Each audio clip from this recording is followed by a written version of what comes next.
Hi everyone, good morning. Ang topic natin for today is all about raised in glory based on the Bible verse 1 Corinthians 15:42 to 43. So, when we say raised in glory refers to the transformations of our resurrected bodies, which will be glorious, incompatible, and suited for our eternal reign with Christ.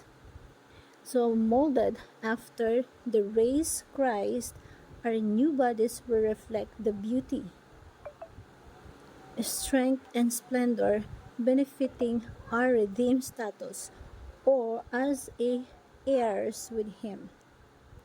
The Bible emphasizes the continuity and transformations of our bodies, not the abandonment of the physical, but in its glorification.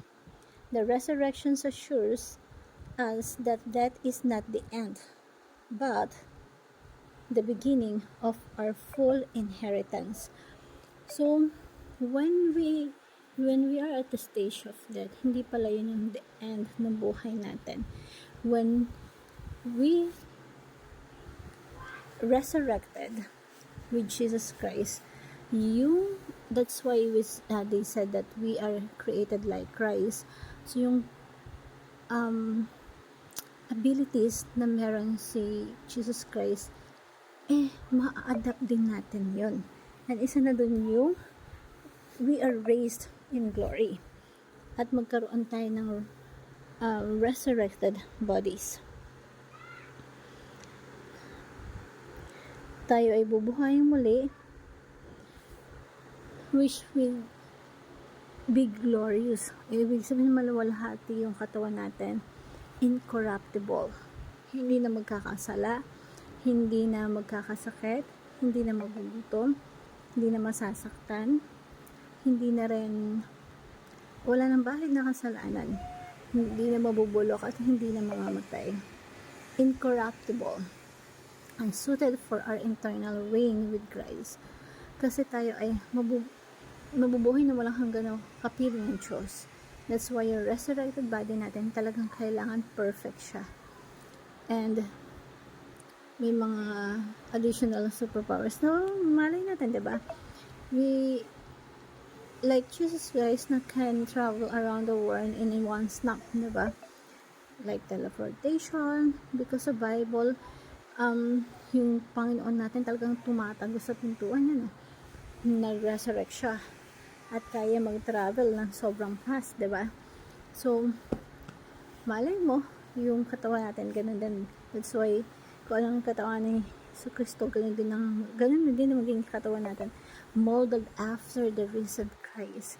Our new bodies reflect the beauty and strength and splendor befitting the redeemed status of co-heirs of our Lord Jesus Christ. So, swerte natin that we are co-heirs of our Lord Jesus Christ na dapat ma-evalue natin, makita natin yung beauty nun. So that is not the end, but the beginning of full inheritance in Christ. Hindi ito katapusan. Ito ay simula ng yung paghahari natin kasama ang ating Panginoong Jesucristo, that we will rule the whole universe. Because yung whole universe pamana or inherited by our Lord Jesus Christ, at sinasabi sa kung anong pagmamayari ng Panginoon, pagmamayari din natin. God created the universe na hindi natin mararating yung ibang panig ng universe. Ang sarap na that we can travel around the universe. We can explore also the other galaxy. We're not sure, but there's nothing impossible with the abilities of God that we can explore.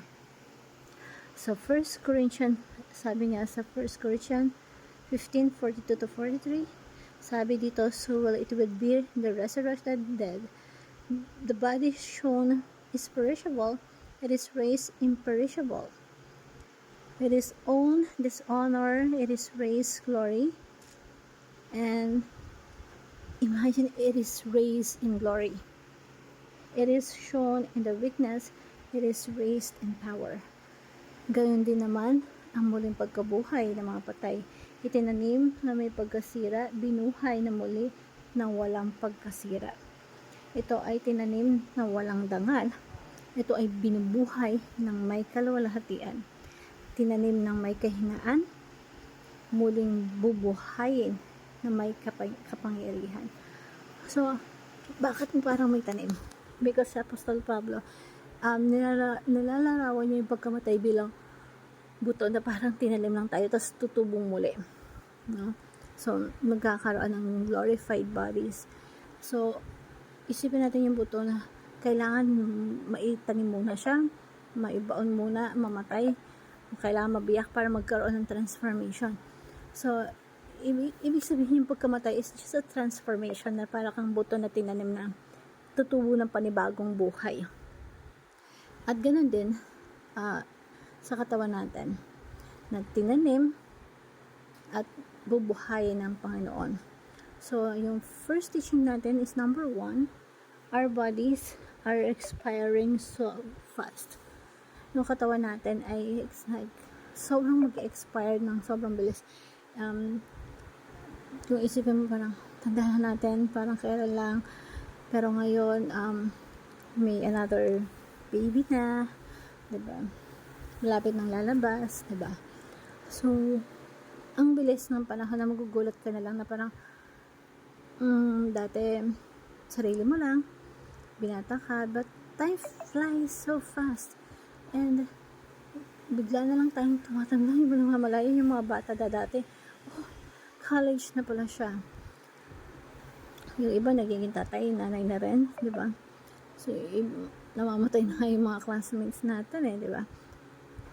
So, our bodies are expiring so fast. Marahil yung iba sa atin nakakaramdam na ng ibang pananakit ng katawan, na uneasy yung katawan mo. Hindi natin nararanasan ng mga kabataan natin kasi ang lakas pa natin, di ba? Tandaan natin yung buhay natin sa mundo maikli lang. Mabilis mawala yung lakas natin. Mabilis maglaho ng kabataan ng panahon na malakas tayo. At nangyari yun dahil nasa fallen state tayo. Yung katawan natin, hindi siya mananatiling malakas forever. Hanggat may buhay ka, gamitin mo para sa Panginoon. Hanggat malakas ka pa.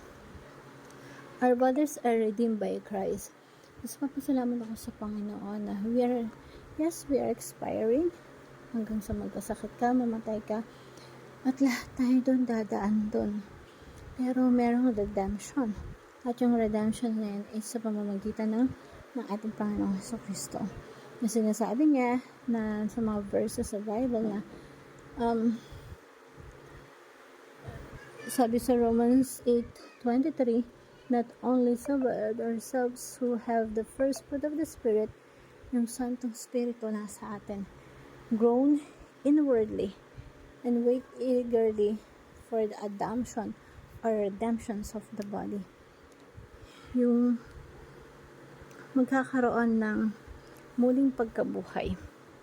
And sabi dito sa 1 John chapter 3 verse 2, nalalaman natin na kung siya ay mahayag, nagpakita sa atin ng Panginoong Jesucristo sa kanyang pagbabago, ay tayo magiging katulad niya sapagkat siya ay ating makikita bilang siya. Our bodies will be raised in glory. Sabi nga, it is raised in glory. Bubuhayin muli ng merong kaluwalhatian. May glorious body. Yan. Bakit? Sabi nga ng 1 John 3:2, ngayon ay anak tayo ng Diyos. Everybody, lahat na nanampalataya sa Diyos at nagsuko ng buhay sa Panginoong Jesucristo, you are considered as anak ng Diyos. Tayong anak ng Diyos at hindi pa nahahayag kung magiging ano tayo in the future. But right now, hindi natin alam, wala tayong idea. Pero ang alam natin that we are raised in glories. Yan. And napaka-bless natin. Hope you learned something. Thank you everyone and God bless.